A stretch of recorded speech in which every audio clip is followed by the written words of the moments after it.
આપણે પહેલા એપિસોડમાં જોયું કે પરસોત્તમ દાસને સવારનું છાપું અને ડિસિપ્લિન એટલી જ વહાલી છે જેટલો પૂજા અને પ્રિયાને મોબાઈલ. પણ હા, બાપુજીને મોબાઈલ વહાલો નથી. અને એ પણ જોયું કે કેવી રીતે બંને વહુને રસોડું વહાલું છે. ના, રસોડાને બંને વહુ વહાલી છે એમ કહેવું યોગ્ય લાગશે.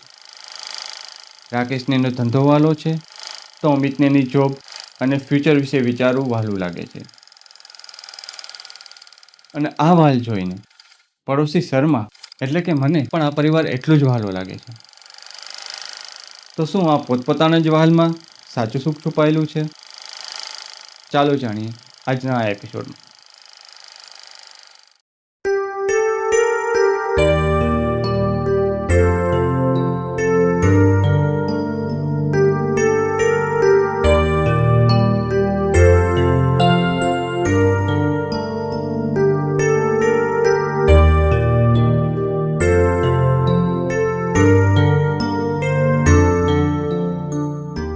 ચાલો હમણાં પૂજા ને પ્રિયા આવશે, તેમના માટે નાસ્તો બનાવી લઈએ. ચાલો.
હજી આવ્યા નથી ને મોબાઈલ ગોતવા માંડ્યા.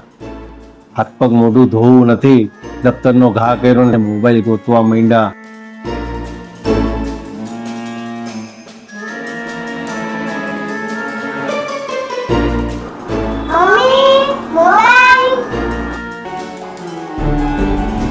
અમિત, રાકેશ,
રાકેશ, શું ધંધો બરોબર ચાલે છે ને?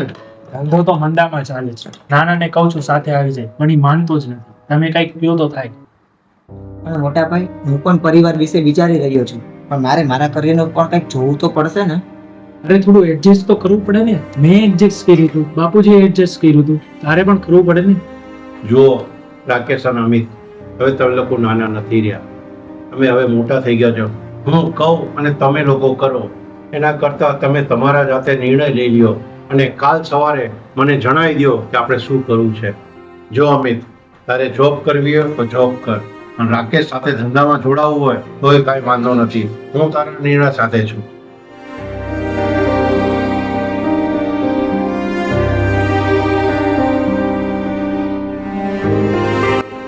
બાપુજી શાક લેશો? ના, બસ મારું પૂરું થયું.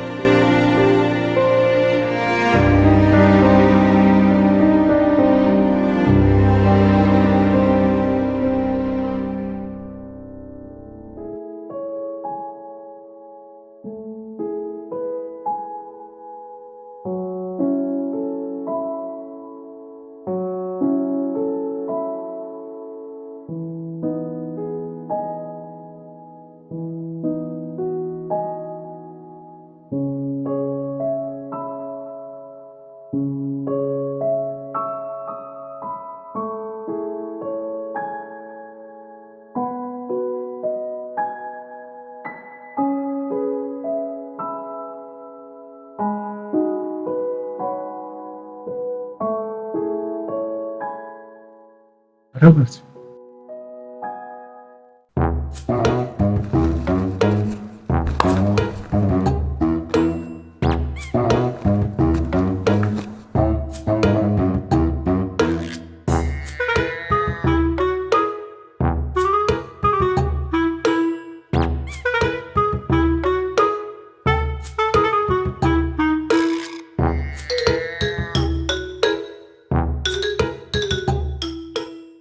શું વાત છે?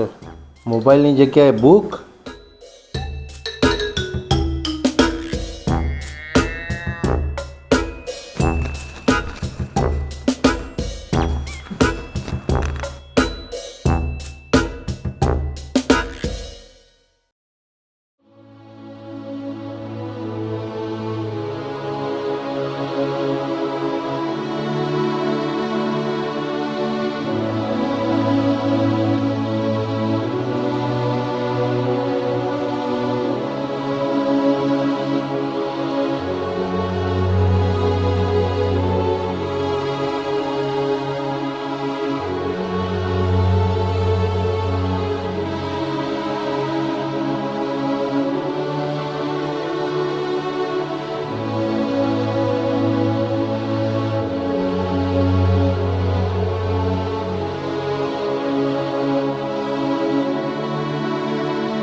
શર્માજી, જય શ્રી કૃષ્ણ.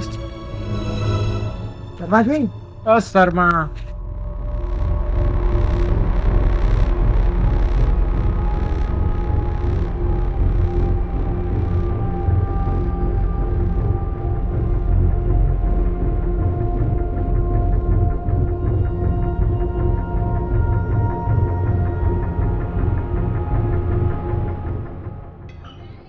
અરે શું થયું છે શર્માને? કેમ આવી રીતે વર્તન કરી રહ્યું છે? ખબર નહીં. અરે શર્માજી, અરે શર્મા,